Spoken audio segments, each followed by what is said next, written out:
읽어보겠습니다.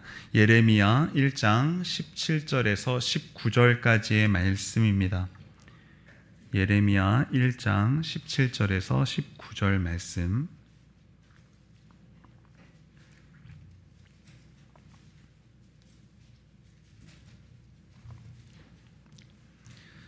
예레미야 1장 17절에서 19절까지의 말씀 우리 함께 읽도록 하겠습니다.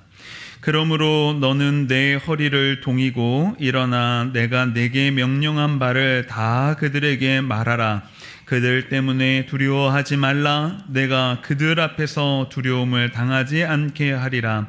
보라, 내가 오늘 너를 그 온 땅과 유다 왕들과 그 지도자들과 그 제사장들과 그 땅 백성 앞에 견고한 성읍 쇠기둥 섬벽이 되게 하였은즉 그들이 너를 치나 너를 이기지 못하리니 이는 내가 너와 함께하여 너를 구원할 것임이니라. 여호와의 말이니라. 아멘. 우리는 해야 할 일을 알면서도 움직이지 못할 때가 있습니다. 이 무엇이 옳고 그른지를 분별하지 못해서가 아니라 그 일을 했을 때에 사람들이 어떻게 반응할지 두렵기 때문에 우리는 움직이지 못할 때가 있는 것입니다. 이 복음을 전해야 한다는 마음들이 있지만 상대방이 불편해할까봐 그 복음을 꺼내지 못하는 일들이 있곤 하는 것이죠. 먼저 사과해야 한다는 것도 알면서 상대가 나에게 어떻게 반응할지, 나를 어떻게 생각할지 두려워 그 사과를 미루기도 합니다. 사람들의 반응을 생각하기 시작하면 점점 더 마음이 어려워지는 것이죠. 해야 할 말을 가지고 나왔는데 그 말이 입에서 오물오물 맴돌기만 하고 입 밖으로 나오지 못하는 상황들을 우리는 많이 경험하게 되지 않습니까? 그래서 정작 딱 이때에, 이 타이밍에 꼭 해야 할 말을 삼키고 내일로, 뒤로 미루는 그러한 일들을 보게 됩니다. 그러다 보면 처음에는 그 상황과 어떤 관계가 두려워서 하지 못하던 일들이 이제는 나중에 너무나도 익숙해져서 아예 하지 않는 것으로 그렇게 굳어지게 되는 것이죠. 오늘 본문의 예레미야도 두려울 수밖에 없는 바로 그 자리에 있었습니다. 하나님은 그를 왕들과 지도자들과 제사장들과 백성 앞에 세우셨습니다. 그러나 사람들이 듣기 좋아하는 말을 전하게 하신 것이 아니었습니다. 유다가 하나님을 버리고 우상을 섬겼으며 돌이키지 않으면 심판이 임할 것이라는 말을 그들에게 전해야만 했던 것입니다. 예레미야가 상대해야 할 사람들은 모두 권력과 힘을 가진 사람들이었습니다. 그들은 예레미야를 무시하고 위협하고 그의 생명까지도 해칠 수 있는 그 자리에 있던 사람들이었습니다. 그러므로 예레미야가 가지는 두려움은 너무나도 당연한 것일 수밖에 없습니다. 실제로 잃을 것이 있었고 실제로 고난 당할 수밖에 없는 상황이었던 것이죠. 그렇다면 예레미야는 이 두려움 앞에서 어떻게 하나님의 말씀을 가감없이 전할 수 있었을까요? 그리고 우리도 그 사람들의 반응이 두려운 자리에서 어떻게 믿음으로 하나님의 말씀에 순종하며 살아갈 수 있겠습니까? 오늘 본문을 통해서 이 두려움 앞에 선 믿음의 사람들이 무엇을 붙들고 살아야 하는지를 살펴보도록 하겠습니다. 첫 번째로 두려움이 있어도 일어나야 합니다. 이 본문 17절에서 이렇게 시작합니다. 그러므로 너는 내 허리를 동이고 일어나. 그러므로 너는 내 허리를 동이고 일어나. 여기서 그러므로라고 이야기를 시작합니다. 이 앞에 있는 내용과 이렇게 연결 지어져 있다라고 하는 것을 우리에게 가르쳐 주죠. 하나님은 예레미야를 태어나기 전부터 아셨고 그를 여러 나라의 선지자로 세우셨습니다. 예레미야가 자신은 어리고 말을 잘 할 줄 모른다고 하나님께 말했을 때에 하나님은 그의 입에 말씀을 두셨습니다.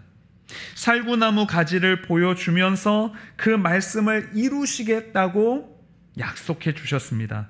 끊는 가마를 통해서 유다에게 임할 심판도 다 보여주셨습니다.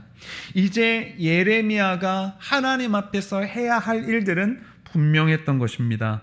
하나님께서 그를 부르셨고 그에게 말씀을 주셨습니다. 그 말씀을 이루겠다고 선언하셨으니 이제 예레미야는 그 말씀을 받아서 어떻게 해야 할까요? 바로 그 자리에서 일어나야 하는 것이죠. 말씀을 전해야 하는 것입니다. 하나님께서 나아가라고 하는 그 자리로 나아가야 하는 것입니다. 그렇기 때문에 오늘 말씀에서 허리를 동이라라고 이야기를 합니다. 허리를 동이라라고 하는 말은 당시의 생활상을 우리에게 보여주는 것이죠. 당시 사람들은 발목까지 내려오는 긴 천옷을 입었습니다. 그렇기 때문에 긴 옷을 그대로 두고서는 빨리 걷거나 아니면 일을 하기는 어려웠죠. 그래서 항상 허리를 동이는 무언가를 착용을 해야 했습니다. 무언가를 시작하려면 먼저 이렇게 나풀거리고 흘러내리는 이 옷자락을 끌어올려서 허리에 단단히 고정시키는 일부터 해야 했던 것이죠. 그러므로 이 허리를 동이라라고 하는 이 말은 마음으로만, 그냥 마음으로만 마음 먹고 있으면 된다 이야기가 아닌 것입니다. 네가 실제로 움직일 준비를 해야 한다. 긴장해라. 움직일 준비를 해라. 이제 내가 너에게 명한 일들을 가지고 네가 움직여야 할 때다 라고 하는 것을 분명히 요청하고 있는 것입니다. 예레미야는 계속 자신이 부족하다는 생각에 머물러 있을 수 있었습니다.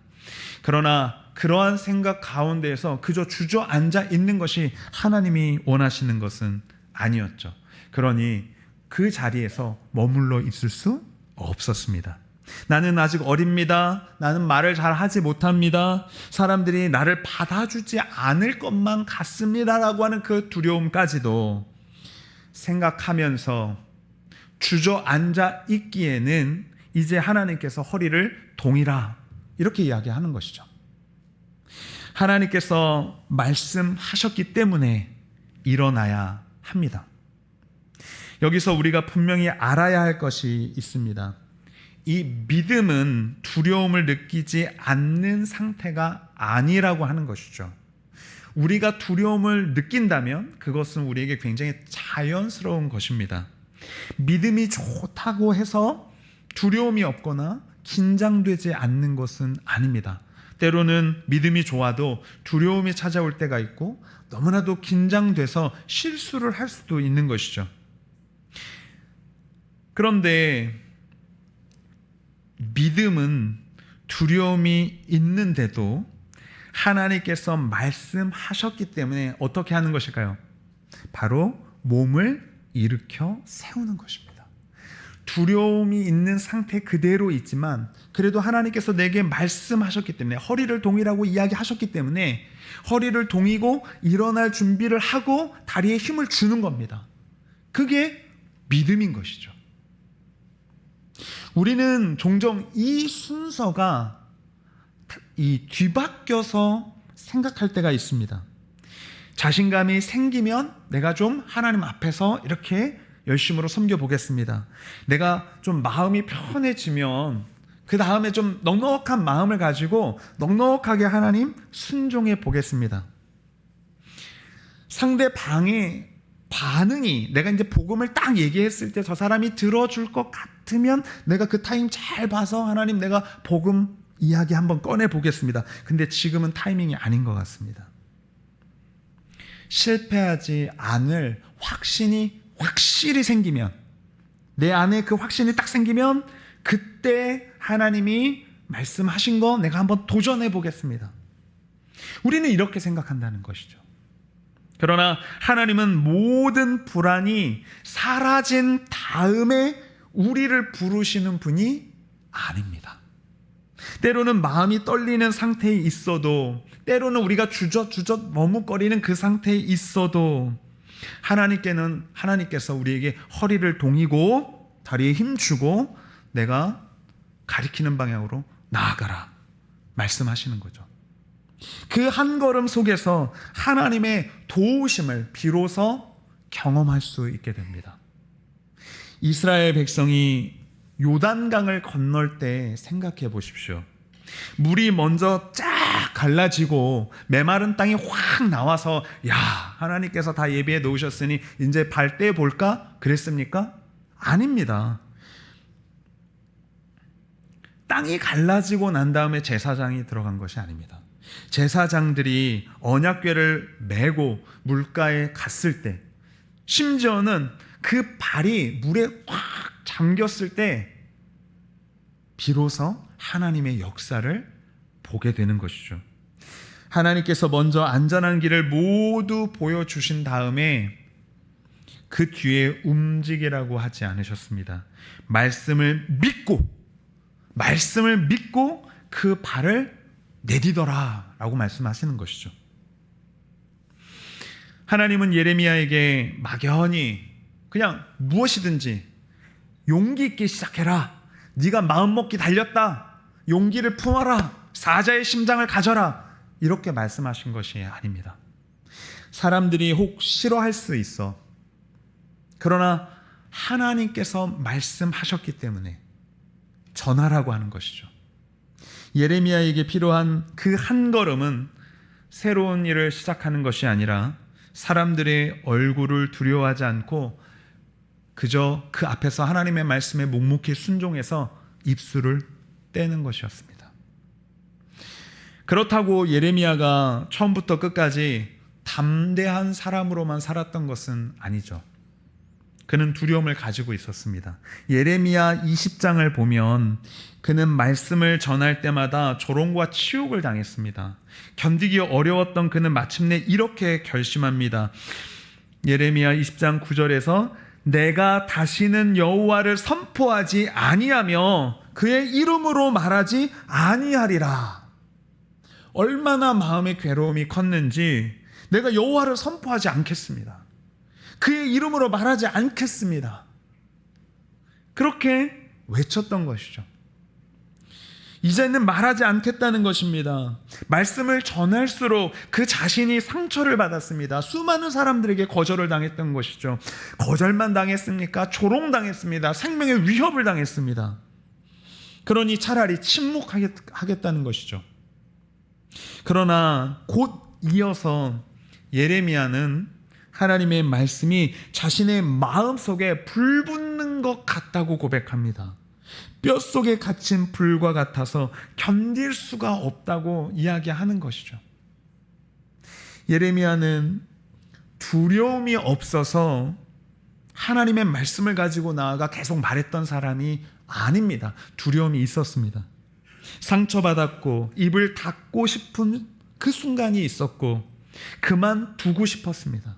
그러나 하나님께서 맡기신 그 말씀을 자기 안에서 그저 거두어서 이렇게 꽁꽁 숨겨놓고 눌러놓을 수가 없었던 것이죠. 그렇기 때문에 그 속으로부터 입술에 이르기까지 다시 입을 열 수밖에 없었습니다. 이 모습 앞에서 우리도 우리의 모습을 살펴야 하는 것이죠. 우리는 예레미야처럼 새로운 계시를 받은 선지자는 아닙니다. 그러나 예수 그리스도의 복음을 받은 사람들입니다. 우리가 믿는 소망의 이유 무엇입니까? 증언을 하도록 부름을 받은 것입니다. 그런데 누군가의 삶에 어려움을 나누다가 우리가 그들에게 우리의 믿음을 또는 복음을 전할 기회가 찾아왔을 때 우린 너무나 많은 눈치를 보고 있는 것은 아닙니까? 상대방이 불편해할까 봐 예수의 이름을 우리 마음 안에 저 깊은 곳에 감춰놓고 있는 것은 아닙니까? 하나님이 도우셨다고 고백할 수 있는 바로 그 자리에서 우리 주 예수 그리스도의 이름을 존귀히 높일 수 있는 바로 그 순간에 예수님을 숨기고 그들에게 그것을 드러내는 것이 용기가 안 나서 그저 살다 보니 기회가 찾아왔고 내 인생에 운이 참 좋았습니다 라는 정도의 말로 예수 그리스도를 가리우고 있는 것은 아닙니까? 오늘 우리의 한 걸음은 거창한 시작이 아닐 수도 있습니다. 하나님께서 이미 열어주신 그 한 번의 대화 속에서 복음을 숨기지 않고 예수 그리스도의 이름을 드러내는 것, 그것이 우리의 믿음의 한 걸음일 수 있는 것입니다. 상대방을 억지로 설득하려고 하는 것이 아니라 내가 믿는 주님을 부끄러워하지 않고 정직하게 고백하는 것, 그것만으로도 우리의 믿음은 한 발짝 나아가게 되는 것이죠. 그러므로 여러분 스스로에게 물어보시기 바랍니다. 나는 누구의 반응이 두려워서 혹 예수님의 이름을 감추고 있지는 않은가? 내가 복음을 부끄러워히 여기며 말하고 있지 못하는 것은 아닌가? 하나님께서 입을 열 기회를 주셨는데도 불구하고 그 자리에서 침묵하고 있었던 것은 아닌가? 믿음은 두려움이 전혀 없는 상태가 아닙니다. 두려움보다도 하나님의 말씀을 더 귀하게 여겼기 때문에 입을 여는 것이 바로 믿음이다 라고 하는 것입니다. 그러니 여러분, 우리가 우리의 마음을 가지고 주님 앞에 이렇게 나아갔으면 좋겠습니다. 주님, 사람들의 반응이 두려워 복음을 부끄러워하지 않게 하옵소서. 제가 받은 그 은혜를 감추지 않게 하여 주시옵소서. 주님께서 열어주시는 바로 그 모든 복음을 제시할 수 있는, 복음을 선포할 수 있는, 복음을 말할 수 있는, 전할 수 있는 바로 그 자리에서 사랑과 겸손으로 예수 그리스도를 증언하게 하여 주시옵소서. 이 시간 저와 여러분이 이와 같은 기도로 나아갈 수 있기를 소원합니다. 두 번째로, 사람보다 하나님을 더 두려워해야 하는 것입니다. 하나님은 예레미야에게 일어나라고 그렇게만 이야기하지 않으셨습니다. 이어서 이렇게 명령하십니다. 17절에 내가 내게 명령한 바를 다 그들에게 말하라. 허리들 동이었죠. 이제 나아가라는 것입니다. 나아갈 뿐만 아니라 말하라고 하는 것이죠. 이 말씀에서 중요한 단어가 있는데 다입니다. 다. 명령한 바를 다 그들에게 말하라. 예레미야는 하나님께서 주신 말씀 가운데서 사람들이 받아들이기 쉬운 그러한 부분들만 골라서 전할 수 없었습니다. 위로의 말씀을 전하고 심판의 말씀은 쏙 빼고 전해도 되는 것이 아니었습니다. 왕이 불편해할 내용은 줄이고 백성들이 좋아할 만한 이야기들로만 구성을 싹 바꿔서 그 이야기들만, 그들의 귓가에 들리기 좋은 말만 그렇게 전할 수 없었습니다. 예레미야가 전해야 할 말씀은 매우 분명했던 것이죠. 유다 백성이 하나님을 버렸습니다. 그 백성이 하나님을 버렸습니다. 다른 신들에게 분양하고 자기의 손으로만 만든 그런 우상들을 섬겼습니다. 성전이 있다고 해서 안전한 것이 아닙니다. 회개하지 않으면 심판이 임할 것입니다. 이 모든 것이 예레미야가 전해야 할 말씀이었습니다. 당시 유다 백성은 자신들이 하나님의 백성이며 예루살렘에 있는 이 성전이 우리에게 있으니 우리는 괜찮을 것이다 라고 하는 안일한 마음을 가졌습니다. 겉으로는 예배하고 제사를 드리면서도 삶에서는 우상 숭배하면서 악한 사람들이 약한 사람들을 억압하고 괴롭혔습니다. 그들에게 필요한 것은 모든 것은 잘 될 것이다 라고 하는 안심을 가져다주는 말이 아니었습니다. 자신의 죄를 들여다보고 하나님께로 돌아오라고 하는 이 예레미야의 외침이, 이 하나님의 말씀이 필요했던 것입니다. 그러나 그 말씀을 전하면 예레미야는 미움받을 수밖에 없는 것이죠. 사람은 자신을 위로하는 말을 좋아하지만 자신이 바뀌어야 한다는 말은 쉽게 받아들이지 못하기 때문입니다. 그래서 하나님은 17절에서 예레미야에게 말씀하십니다. 그들 때문에 두려워하지 말라. 그들 때문에 두려워하지 말라는 것입니다. 이 말씀은 예레미야가 아무런 감정도 느끼지 말라는 그런 뜻이 아닙니다.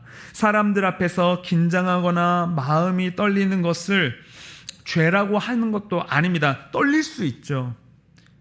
두려워할 수 있습니다. 문제는 두려움 때문에 하나님의 말씀을 바꾸지 말라는 것입니다. 사람들이 싫어할까봐 침묵하고 거절당할까봐 중요한 내용 빼버리고 인정받기 위해서 그 말씀을 변화 주어서 특히 좋은 방향으로 바꾸지 말라는 것이죠. 바로 그 의미를 담아서 그들 때문에 두려워하지 말라 이야기하는 것입니다. 사람을 두려워하면 사람의 반응이 내 기준이 되어버립니다.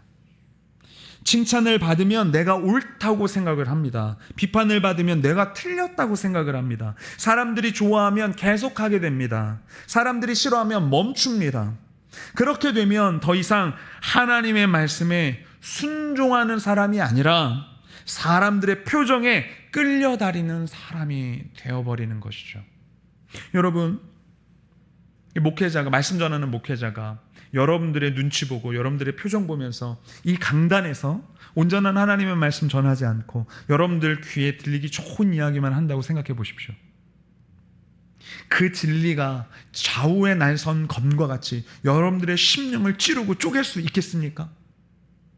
예수 그리스도의 십자가의 복음이 죄와 함께 강력하게 선포되지 않는다면 우리가 죄인이라는 사실을 깨닫고 깊이 하나님 앞에 나와서 회개할 수 있겠습니까? 제가 청소년 사역 한참 할 때 아이들이 그래요. 그때는 전도사였으니까, 전도사님, 그 말씀 좀 재밌게 전하면 안 됩니까? 아니, 말씀 좀 재밌게 전해주세요. 근데 그날 제가 예수 십자가의 복음을 전하고 있었어요. 불렀습니다. 내가 강단에서 그 당시에 개그 콘서트처럼 개그 막 하면서 너네들 웃겨줄 수 있지. 말씀 재밌게 전할 수 있지. 근데 다른 건 몰라도 내가 예수 그리스도의 십자가의 복음을 전하면서 그걸 재밌게 어떻게 전하는지는 내가 배워본 적이 없다. 어떻게 하면 내가 예수 십자가를 재밌게 전할 수 있겠냐.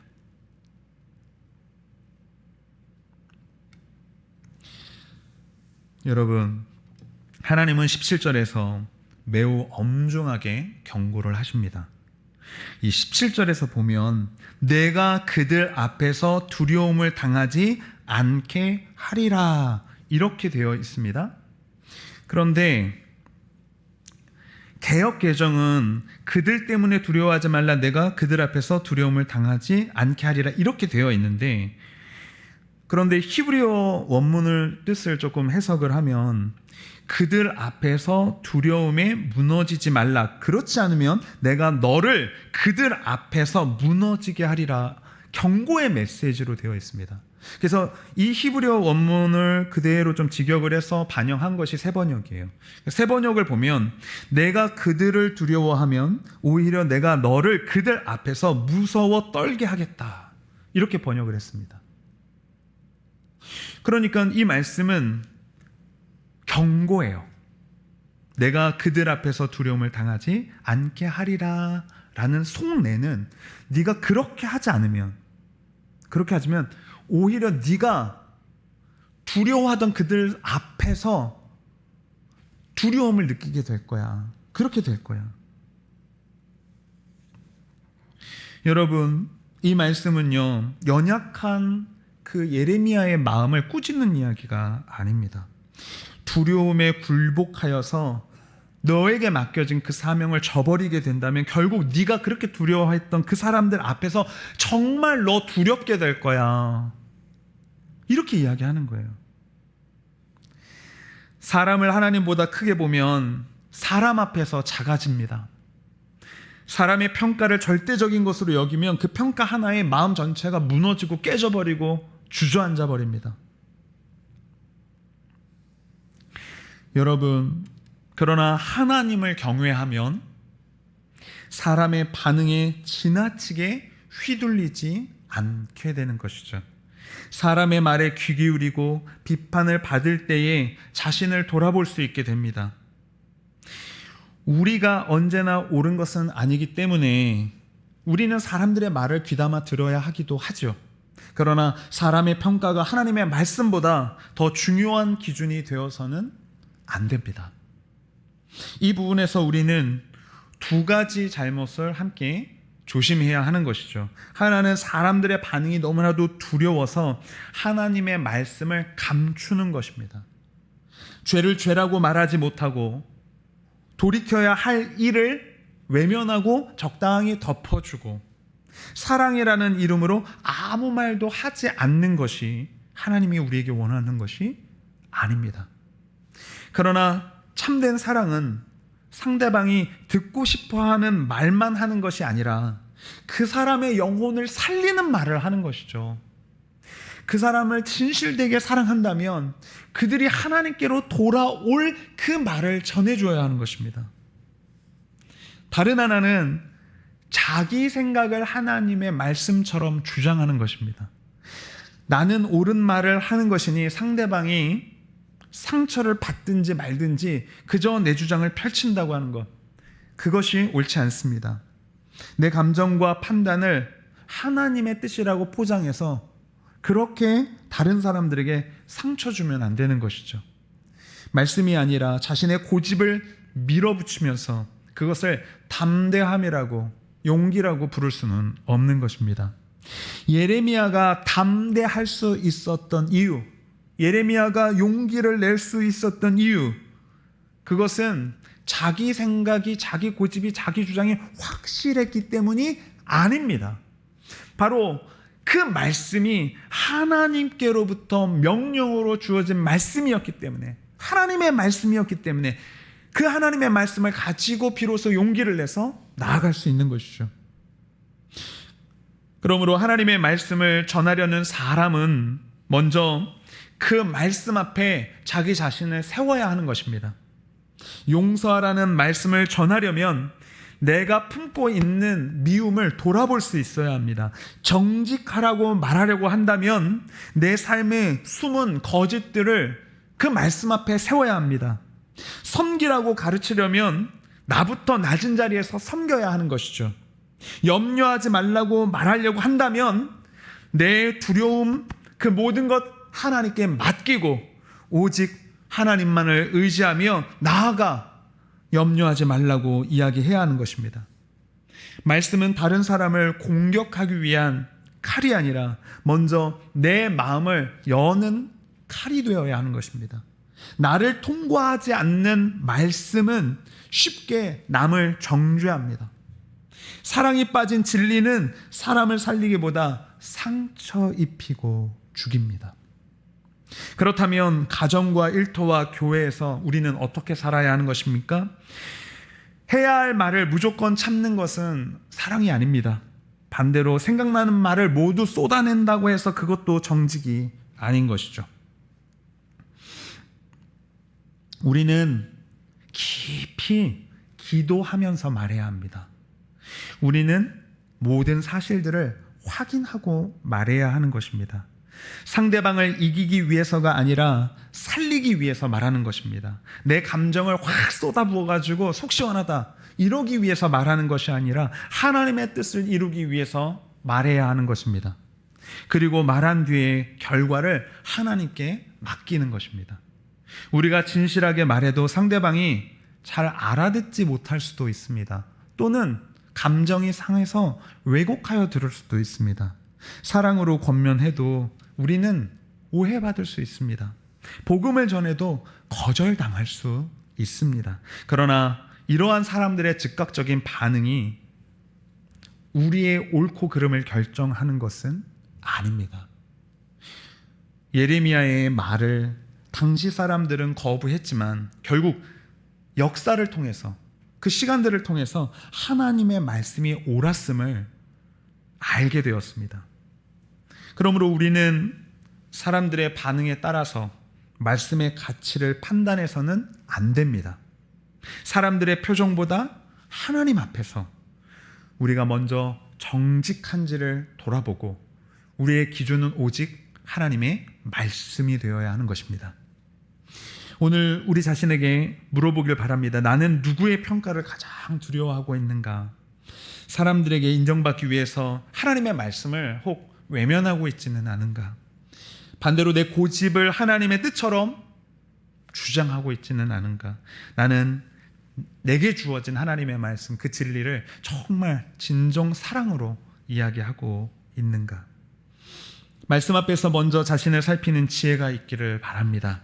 말씀해야 할 때는 사랑으로 진실을 말하고 침묵해야 할 때는 겸손히 입을 닫는 지혜가 여러분들과 저와 함께 있기를 바랍니다. 하나님을 경외하는 마음으로 하나님께서 원하시는 그 진리를 전하는 저와 여러분 되기를 간절히 바랍니다. 마지막으로 싸움 속에서 함께 하시는 하나님을 믿어야 합니다. 하나님은 예레미야에게 일어나 말씀을 전하면 모든 사람이 그 예레미야를 화명할 것이라고 이야기하지 않았습니다. 오히려 18절에서 그를 대적할 사람들에 대해서 자세하게 말씀해 주십니다. 18절입니다. 보라, 내가 오늘 너를 그 온 땅과 유다 왕들과 그 지도자들과 그 제사장들과 그 땅과 백성 앞에 견고한 성읍 쇠기둥 노성벽이 되게 하였은즉, 이렇게 이야기합니다. 온 땅과 유다 왕들과 그 지도자들과 그 제사장들과 그 땅과 백성 앞에, 이 모두가 예레미야를 거절하는 것이죠. 왕들은 정치 권력을 가진 사람들이었습니다. 지도자들은 사회를 움직이는 중심축이었습니다. 제사장들은 종교적 권위를 가진 사람들이었습니다. 땅의 백성은 일반 모든 백성들을 가리킵니다. 예레미야는 몇 사람의 반대만 받은 것이 아니라 유다 사회 전체가 그를 거부할 수 있는 상황에 놓인 것이죠. 하나님께서 부르셨는데 그렇다면 왜 이런 수많은 반대가 생기는 것입니까? 우리는 하나님의 뜻대로 살면 길이 열릴 것이라고 쉽게 생각합니다. 하나님이 맡기신 일이라면 사람들이 다 알아줄 것이라고 여깁니다. 필요한 도움도 자연스럽게 따라올 것이라고 우리는 생각합니다. 그런 기대를 가지고 있습니다. 그러나 성경은 하나님의 부르심과 편안한 이 환경이 같이 세트로 묶여 있다고 항상 그렇게 이야기하는 것은 아닙니다.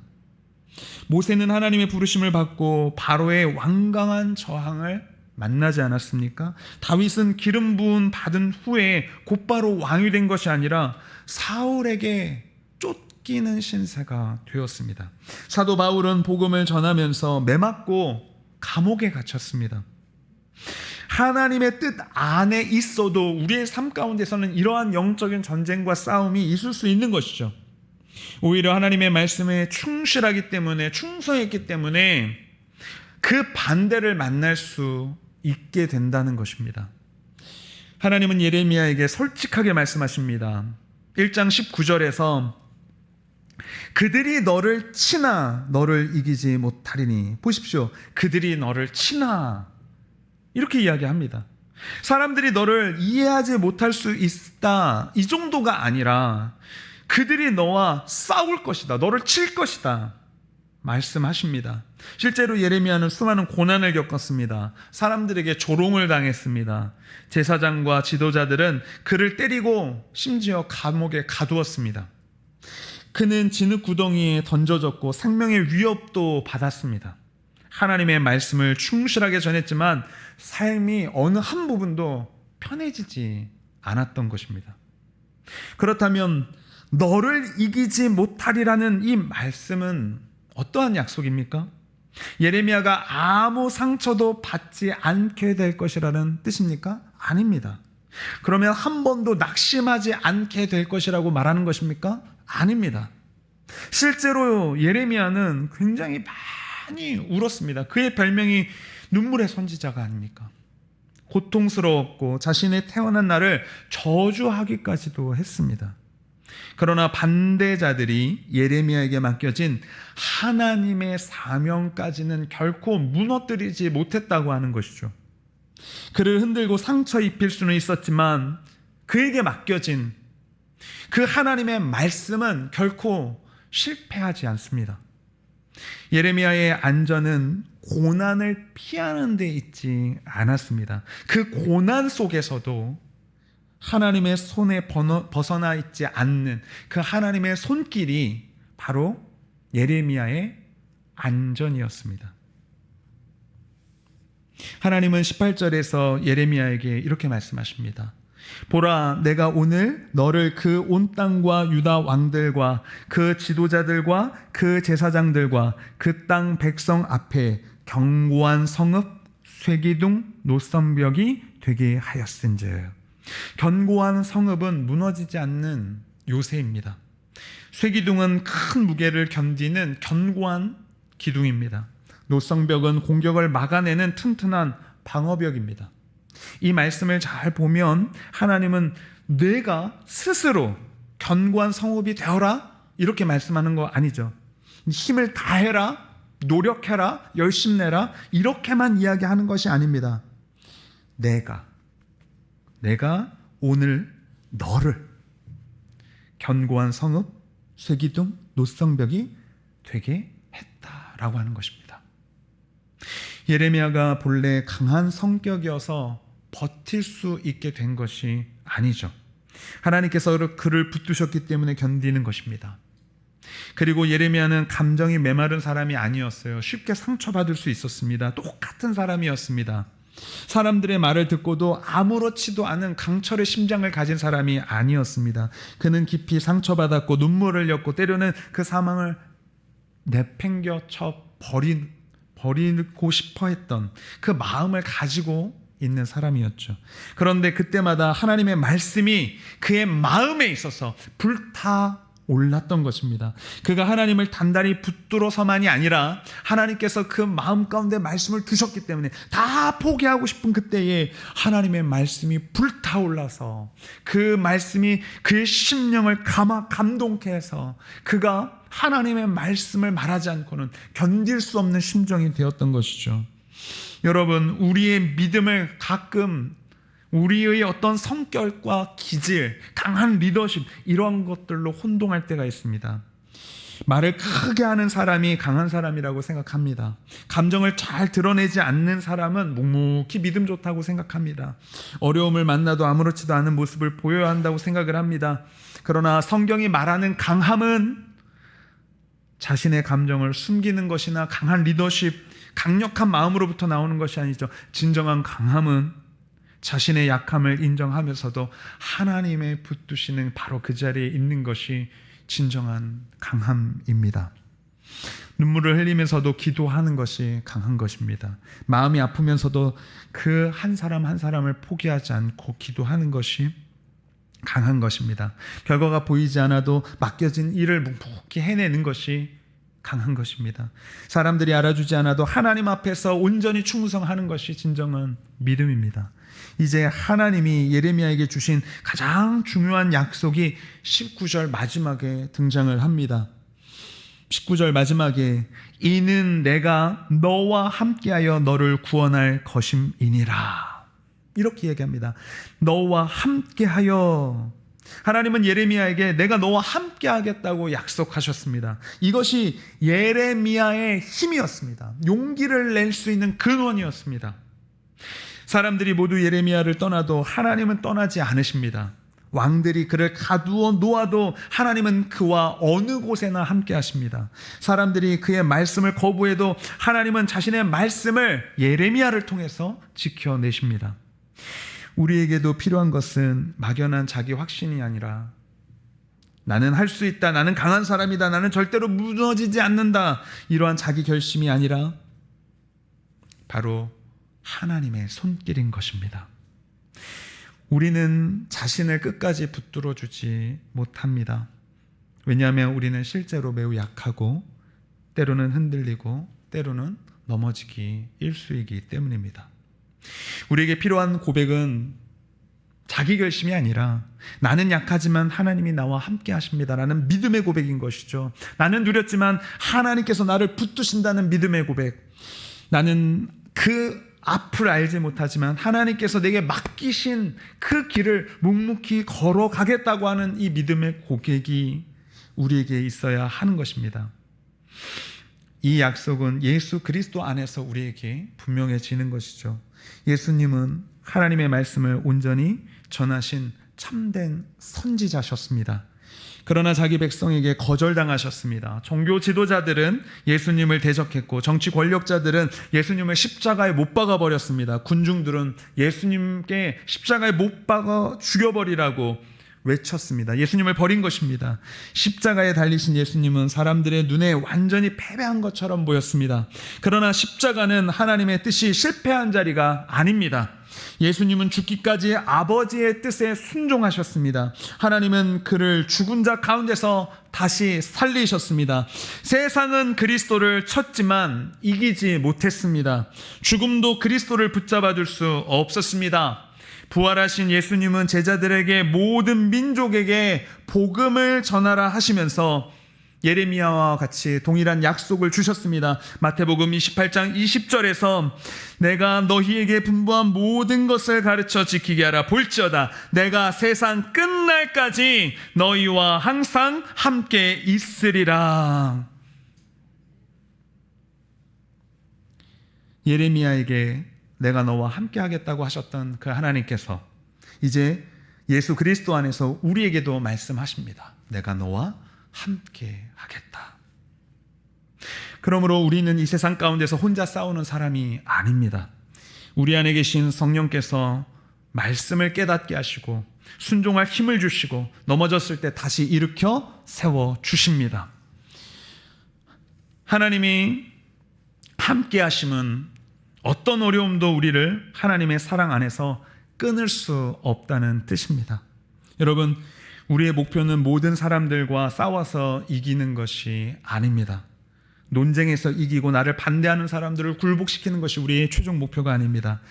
우리의 목표는 우리에게 주신 말씀 가지고 그 복음을 가지고 하나님 앞에서 끝까지 충성하는 것입니다. 사람들이 알아주지 않아도 하나님 한 분만 아시면 됩니다. 당장의 열매가 보이지 않아도 하나님께서 친히 우리 안에서 그 말씀을 통하여서 그 말씀을 이루시면 됩니다. 내가 약해도 하나님께서 붙들어 주시면 다시 걸어갈 수 있는 것입니다. 그렇게 사명을 감당하며 하나님께 내게 맡기신 그 일에 충성하고 걸어가는 저와 여러분 되기를 간절히 바랍니다.